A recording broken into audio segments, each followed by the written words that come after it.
Hey everybody, welcome to a brand new chapter of Old Man Brad. Whether you are new to the show or returning for another chapter, thank you so much for giving me a listen. If you love the show, drop me a review over on your favorite podcast app or become a patron at patreon.com/oldmanbrad. So we have hit the holiday season. Everybody's full from their Thanksgiving dinners. It is Black Friday and we are kicking off my holiday of horrors. We're going to have 5 episodes, 5 guests, 5 different movies, all through the holidays. And my first one, I had to bring in my wife. My wife is back with me. Hello, Kara. everybody. Last time you were here, I think it was Lisa Frankenstein. Yes. I have since met Mr. Sprouse. It was a great moment for me. You did. You met him at Whorehound. I brought her on to kick things off as we were going to talk 2021's Black Friday. I know she's really excited to talk about this film. Hey, I tried to get you to do, the Peanuts First Thanksgiving as a horror film.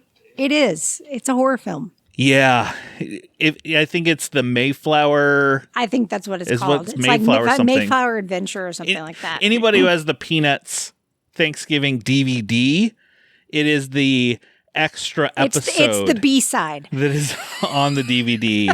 And it is awful, terrible, and frightening, yes. A little traumatizing, but probably a more realistic portrayal of the Thanksgiving than what we were taught in school. Got puking kids, all kinds of things going on that thing. Uh-huh. But we're going to talk Black Friday. Before we jump into our discussion, if you're in the Cincinnati area, I want to say come out to Frightful Fridays on the 3rd Friday of the month. I host a horror screening at the Esquire, and our screening for December, coming up December 20th, is Don't Open Till Christmas from 1984. This is a wild kind of grindhouse slasher. But come out December 20th at 10 p.m. and let's watch a movie together. All right, let's move into Black Friday. Happy Black Friday. We love toys. We still on for pancakes tonight? Chris, you're on reg for the night. We're short-staffed. Wait up! I'm Emmett. You ever work retail before? No? Well, there's no day more harmful to retail workers than this day. Oh, what do we love? Toys! Good job. Places, everyone! 3, 2, go, baby. Go Black Friday! Thank you very much. Happy holidays. Holy What the There is something wrong with the shoppers. A group of toy store employees must protect each other from a horde of parasite-infected shoppers. This is directed by Casey Tebow. It stars Devon Sawa, Ivana Baquero, Stephen Peck, Michael J. White, Bruce Campbell, and many others. And this, like I said, this came out in 2021. I know you hadn't seen it until I said, hey, let's do Black Friday. And you were like, sure, why not? So I did ask if we were spoiler or spoiler. Yes. Okay, spoilers. Well, full spoilers. So if you haven't seen Black Friday, we will dive into some spoilers and stuff like that. First impressions, it was fun. Yes. Mindless fun. It was a good time. I enjoyed myself. I agree. Like the very first time I saw this when it came out in 2021, I was like, I originally watched it because I'm a big fan of Bruce Campbell from the Evil Dead films. I was like, oh, this looks like a blast. And it is. It's just dumb, mindless fun. And there were laugh out loud moments. Like it's not designed for you to take it super seriously. Oh, no. Oh, not at all. There a lot of holes, like the ooze. Where did it come from? From space. But obviously, where all ooze comes from. I guess we can kind of set it up for them. You have, I mean, it's Black Friday. They're at this they all work at this toy store and they're setting up it's actually technically Thanksgiving night. True, it is Thanksgiving night. And they're opening at midnight. For Black Friday. So they're there getting set up, getting ready. There's already lines of people outside. And these employees are disgruntled. Very disgruntled. Extremely disgruntled. This is the place that if you go, they are likely not going to help you. And They're not going to help you find anything. If anything, they will thwart you because they hate you for being there because it means they have to be there. Well, and you have kind of almost every movie cliched. Oh, absolutely. Store character. Devon Sawa, his character Ken, he's like a divorced dad who is working this store, but he has like a thing for the younger employee who he works with. Not just a thing, like they're hooking up. Oh yeah, they are. They're hooking up. It's not just he has a thing. Like they're getting it on. But they don't see each other outside the store. This is just like a fling. He wants more, but she's just like, hey, this is just fun and games. Yeah, she's like, dude, you're a loser. But I'm still hooking up with you. You are a 40-year-old who works at a toy store who doesn't have money to buy me waffles. But yet, I'll still hook up with you, and we'll just do that part. I mean, maybe he's good. Who knows? I don't know. Maybe. Who's her character, Marnie, is played by Ivana Baquero, who is from Pan's Labyrinth. She was the girl from Pan's Labyrinth, which it's just crazy to me. And then you have like Michael J. White, who's like the tough guy, like he fixes everything. Well, I think he's supposed to be like the back of house guy. Yes. Like I'd say he's back of house and probably is one of the guys who helps unload the trucks, helps make sure everything gets where it needs to go. He's the muscle. And then you have Chris. He's just there because his parents have forced him to get a job. He's a germaphobe. So he's like putting hand sanitizer, everything he touches, and he's only there because his parents are making him have a job to work. Well, and they're forcing him to work to pay rent to live at their house. Yes, exactly. And then you have the Brian, who is the shift manager, you would call him. Sure. He's very much with the clipboard walking around, telling him what to do. Let's get going, while Bruce Campbell's character is the main manager, just kind of hiding in the office in the back. And then you have your super employee, who's, employee of the month, does all the things, follows all the rules. So it's all most likely turns everybody else in for the things that they do wrong. Yes. But then the shoppers, it works for Black Friday to turn shoppers into mindless kind of zombie creatures. But here's the thing. That's not really how they start out. No. Like how it starts out is an employee who is back there is supposed to be doing something with a ladder, and the ooze gets him. The ooze gets him. But initially, when the shoppers show up, they're just shoppers, and they're already jerks. I mean, it is there's this one lady who is. It's every Black Friday shopper trope you've ever seen. We're going to steal stuff. We're going to take what we can. Get out of my way. I'm going to be rude. All of that. And you don't have a lot of sympathy for them. No, not at all. So when a kid car runs over one, you're not real sad. One gets infected and it kind of starts to spread, and people start dying. People start turning into zombies, and these employees are basically fighting for their lives, trying to figure out, at first it's like what is going on? What is wrong with the shoppers? They're a lot more aggressive than normal. Yes. And the thing is, initially they don't look different, but then they are. That first one that turns, it looks more zombie, just kind of like colored eyes. Right. But as the movie goes on, it transforms into this monster with big saliva hanging down from its teeth. Yeah.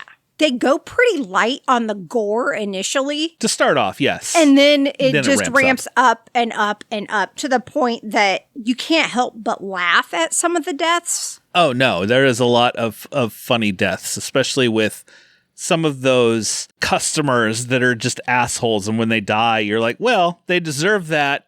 And it was kind of funny how they died. I'm not really that sad that they're dead. Yeah. And Brad and I both worked retail. We have both worked Black Fridays. We have both managed stores on Black Fridays, and people are assholes. They can be. There are plenty of people out there that aren't. Oh, there are so many people who are great and awesome. But I will also add that depending on the store you work at, sometimes starting November 1, the soundtrack for Christmas has to start playing. And by the time you hit Black Friday and you've heard the same 27 songs 4 million times, your nerves are down to nothing. You can only hear Mariah Carey so many times.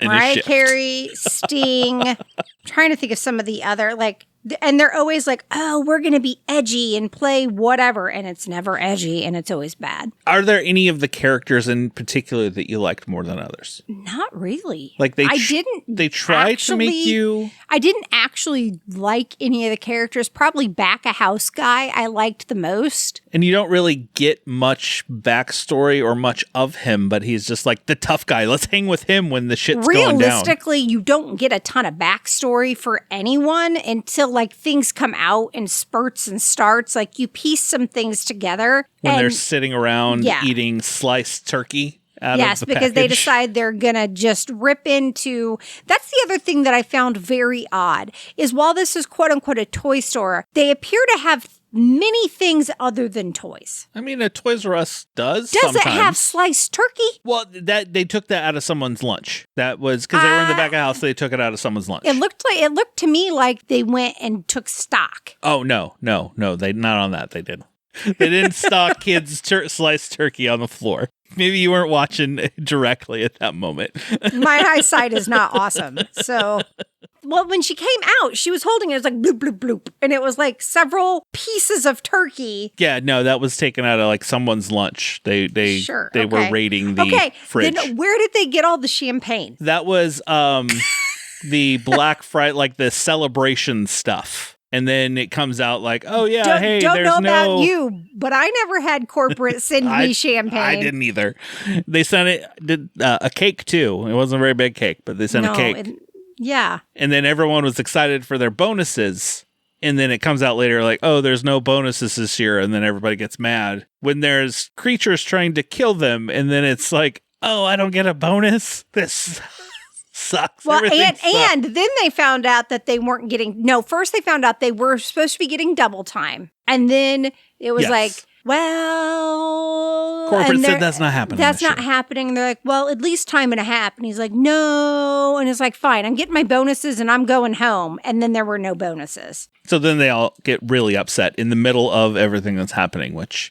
I'm like, don't you want to fight for survival first and then kind of get upset after? At that point, I'm not sure that they realized survival was really... Because I kind of feel like that happened prior. And then they got to the back and you found everything out. And then they started to get closer. In the span of heartfelt moments. 7 minutes. Well, yeah, like you said, there are plot holes aplenty as it goes along. I do have a favorite point of the plot. Okay. And it is when Devon Sawa gets bit by what you think is the thing. Yes. And he's like, no, you guys have to leave me behind. I'm going to be infected now.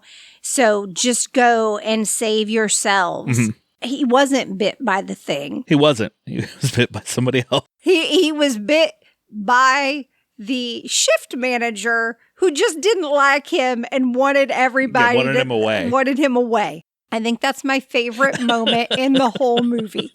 We're going to sacrifice him because I don't like him. Because I don't like him. Well, so I'm going to just bite him hard enough to break the skin. He was thinking of his survival, and that's the best way he could think of doing so. If I get him out of the way. I think he just didn't like it. Well, there's that too.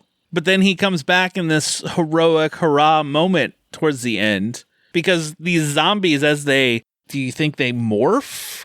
Because they eventually kind of like merge together. Well, they decide to really, this movie sounds like a bad fever dream. Like the way we're describing it. Oh, yeah. I like that. But they all decide to come together in the middle of the store and have a meeting. And then they become one. Yeah. They kind of merge into this like pinkish They don't start out as one. And it grows bigger. So they have this idea to burn it in the building because it comes through the roof and everything else. And then come to find out this wasn't the only one throughout the city. There are more big things and stuff blowing up that you see. So you don't really know what happens.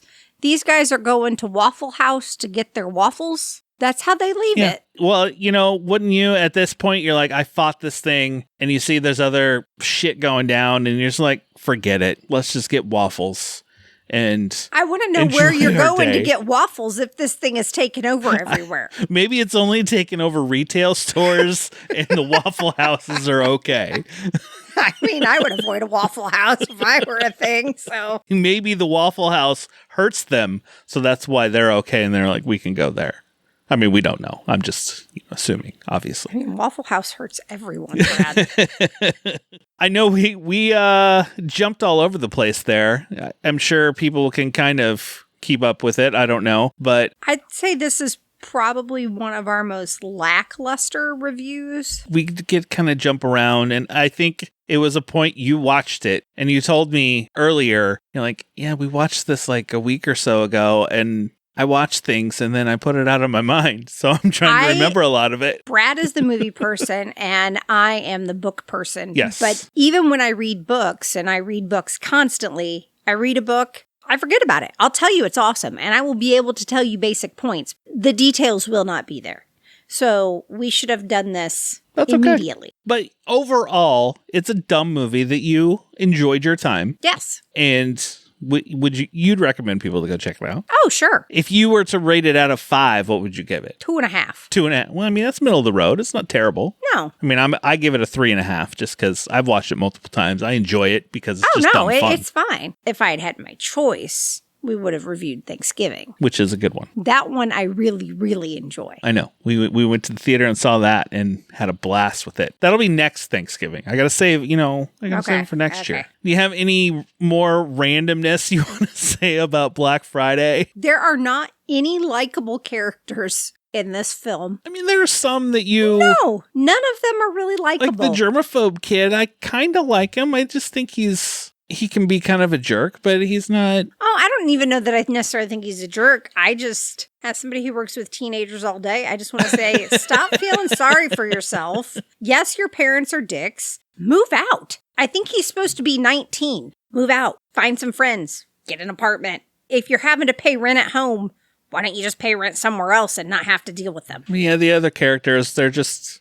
throwaways, I guess you could say. Like Devon Sawa, he's like, but whatever, here's the thing, fine. He's supposed to be a main character. Yeah. He doesn't have main character energy.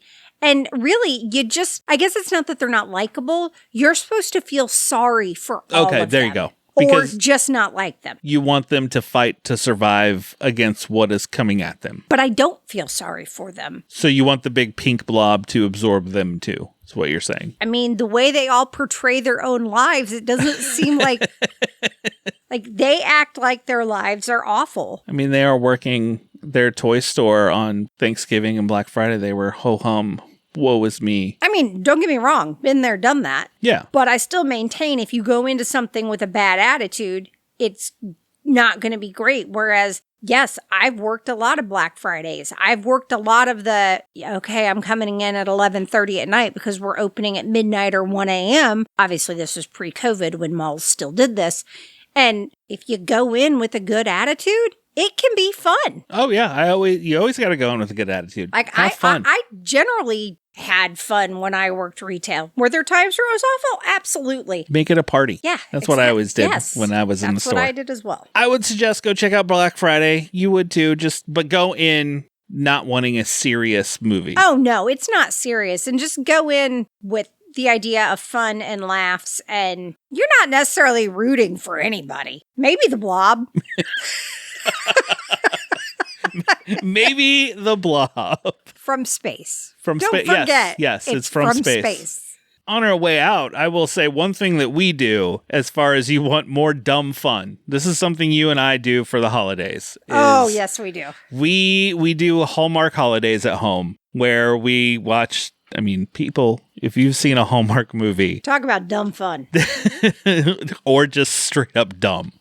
Because there's been a few of them where why did we watch this? Well, we didn't make it through. There's a couple we've turned off. Yeah. We go through Hallmark and we'll look at the poster and the title and try to figure out what the Hallmark story will be and see if we're even close. We have not done very well this year. Last year we did really well. This year we have failed spectacularly. I feel like this year, though, Hallmark is really changed up some of their formula and kind of thrown us off, I feel like. They have, although I'm not sure we've even watched ones from this year. We keep like hopping into old ones, I thought. How about this? The ones we are picking this year, I feel like they have...